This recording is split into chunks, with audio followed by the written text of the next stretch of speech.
Today on Garage Time, Mike and I take the Volkswagen Atlas out for a spin. We are live. We are live in the Atlas, cruising around the mean streets of Canada, Ontario. I absolutely love this VR6 engine. I don't know what it is about it, but it is just such a nice setup. So we are in sports mode, and the pickup from a stop sign is definitely improved over eco mode. Eco mode does have a bit of a delay when you push on the gas, and sports mode seems to get rid of that. I'm gonna do a U here. Now the turning radius on this is superb, absolutely superb.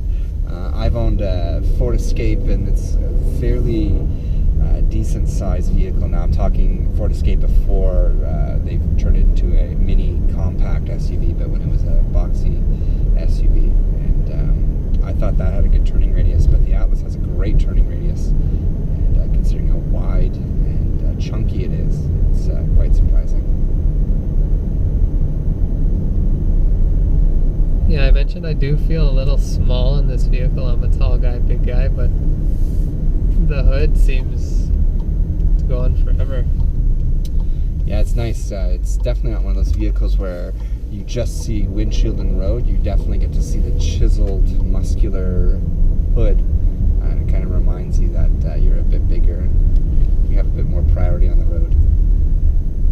Chiseled, muscular hood. I thought you were talking about me for a minute. Curcuma yellow. It's not gold. Curcuma yellow.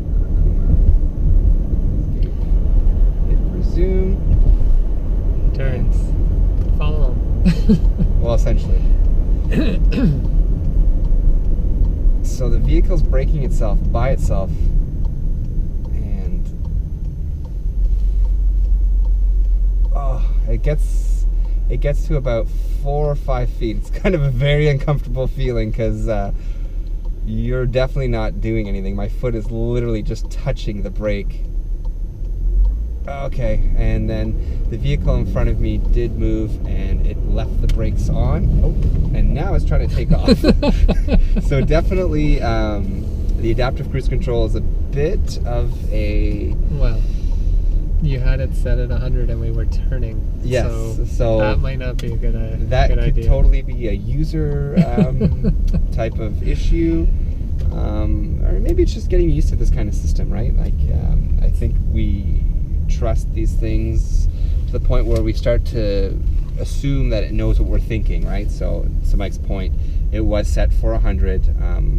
The vehicle followed and stopped exactly as it was supposed to, and then when we did resume moving, we were going around a turn, and from, I guess, a sensor's perspective, you know, it saw a clearing and decided we were still going to go straight, so it was going to boot it to the set speed. But you know, turning left in an intersection is not necessarily the time to stomp on the gas. So we'll try it again, and we'll try and do it in an environment where the person will be going straight, and let the system really do what it can do. Alright, so we have the adaptive cruise control on. We're coming up to a red light. We're behind a pickup truck with its tailgate down. It does get fairly close, but we'll see how it handles that. The light has changed to green, but the traffic is kind of stop-starting. So it is matching the vehicle in front of me. It's maintaining a good distance. Acceleration is conservative at this point. It's not stomping on the gas to get up to speed, but it is following correctly. Now we're coming up to another red light, and everyone is stopping, so the vehicle is applying the brakes, and we are right behind this lovely pickup truck, and the lights changed. The vehicle is allowing for more space, and it is accelerating conservatively. I'd say the gap is probably about 4 times bigger than it was when we were stopped, and it is slowly closing the gap as we get up to speed. 100. This is an 80-kilometer road. Knowing that the vehicles around us are traveling 80, and to really let the system do what it does, definitely getting more used to it. That first time was pretty hairy. It was one of those, how close do I let it get till I hit the brake and say, I think we're good. Now, And if you pull into the open lane, it should boot it, right? yeah, so let's pull into an open lane with no vehicles in front of us. And I mean, everyone's probably driving about 90, so it doesn't require a really severe acceleration, but it did bring the vehicle up to 100. Very little fuss. It wasn't overkill either. It slowly accelerated there. Yeah. Yeah, for sure. It's working well. Yeah. It's probably more of an acquired skill. It's something that you get used to using.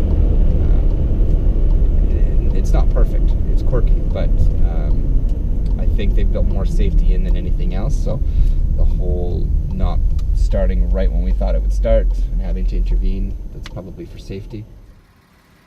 Thanks for watching us take a quick spin in the 2018 Volkswagen Atlas. Don't forget to subscribe and like our channel, and we'll catch you in the next one.